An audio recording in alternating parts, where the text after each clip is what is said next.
बांग्लादेश की राजधानी ढाका में कट्टरपंथियों ने फिर बनाया मंदिर को निशाना। महाभाग्य लक्ष्मी नारायण मंदिर को जलाया। बांग्लादेश में कट्टरपंथियों के निशाने पर हिंदू शिक्षक और प्रोफेसर चट्टाग्राम प्रीमियर यूनिवर्सिटी के कुलपति डॉक्टर अनुपम सेन को इस्तीफा देने के लिए किया गया मजबूर।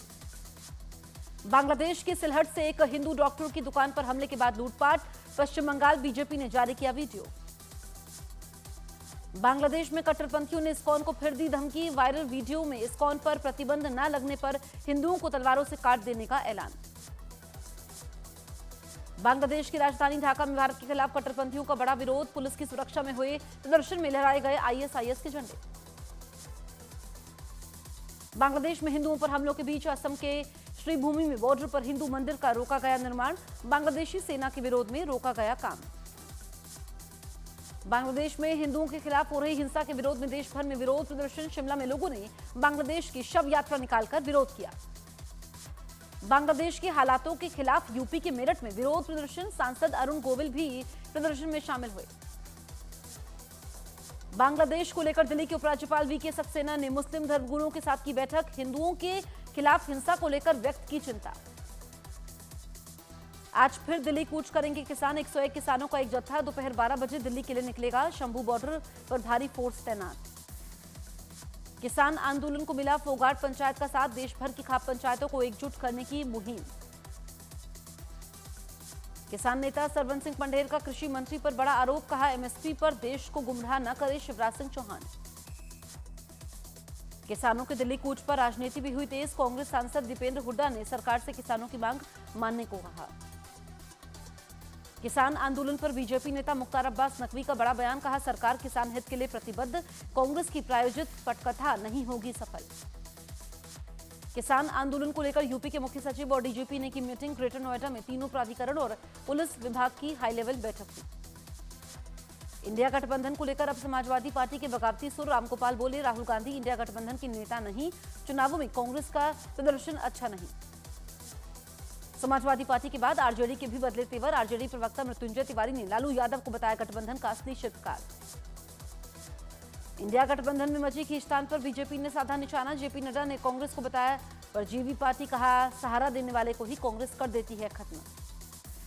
कांग्रेस सांसद तारिक अनवर का गठबंधन पर बड़ा बयान। कहा कोई एक पार्टी नहीं कर सकती तय। कोई भी फैसला सर्वसम्मति से होगा। इंडिया गठबंधन पर जेडीयू ने भी बोला हमला। कहा तार तार हो चुका है गठबंधन। अगली लड़ाई इंडिया गठबंधन के बीच में ही होगी। बीजेपी सांसद रवि किशन का इंडिया गठबंधन पर बड़ा हमला। कहा गठबंधन वाले केवल मौका परस्त हैं। चुनाव आया था तो साथ आए थे, लेकिन चुनाव गया तो वापस लौट रहे हैं। गठबंधन पर बोले एनसीपी नेता शरद पवार। कहा गठबंधन का अगुवाई करने में सक्षम है ममता बनर्जी। उनके नेता भी जिम्मेदार और जागरूक हैं। समाजवादी पार्टी के नेता आईपी सिंह ने राहुल गांधी पर साधा निशाना। एक्स पर लिखा राहुल गांधी हमारे नेता नहीं, वो चुनाव हारते ही रहते हैं।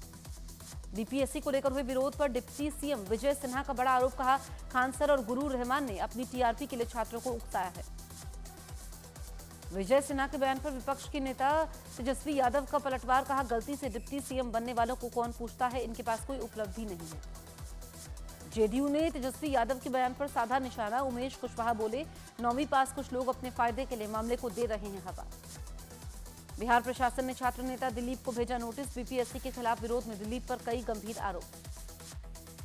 महाराष्ट्र में महाविकास आघाड़ी में भी दरार के आसार। समाजवादी पार्टी विधायक अबू आजमी बोले महाराष्ट्र में अकेले चलना गवारा, लेकिन उद्धव गुट की सांप्रदायिक विचारधारा का हिस्सा नहीं बनेंगे। महाराष्ट्र चुनाव में धांधली के आरोप लगाकर एमवीए ने विधानसभा सदन का बहिष्कार किया। शिवाजी पर जाकर माल्यार्पण भी किया। अजीत पवार एनसीपी नेता छगन भुजबल का विपक्ष पर बड़ा हमला। कहा शपथ ग्रहण का विरोध नहीं कर सकता है विपक्ष। बीजेपी नेता शुभेंदु अधिकारी ने पश्चिम बंगाल पुलिस लाठीचार्ज का वीडियो किया शेयर। आरोप लगाया नदिया में लव जिहाद का विरोध कर रहे लोगों पर पुलिस ने लाठी चलाई। बीएसएफ के 60वें स्थापना दिवस समारोह में हिस्सा लेने जोधपुर पहुंचेंगे गृह मंत्री अमित शाह। सुबह 10 बजे होगी बीएसएफ की परेड। देश में बढ़ते निवेश पर मध्य प्रदेश के मुख्यमंत्री मोहन यादव का बयान। कहा पीएम मोदी की अगुवाई में भारत में निवेश का बेहतर माहौल बना है।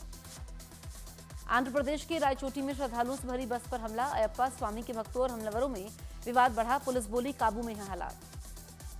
वाराणसी के यूपी कॉलेज में नमाज पढ़ने पर गैर जिम्मेदाराना बयानबाजी पर एक्शन। पुलिस ने ज्ञानवापी के पक्षकार मुख्तार अहमद और अलावत समेत 4 को गिरफ्तार कर लिया। यूपी के जौनपुर में अटाला मस्जिद पर भी गहराया विवाद। इलाहाबाद हाईकोर्ट ने 9 दिसंबर को होगी अगली सुनवाई।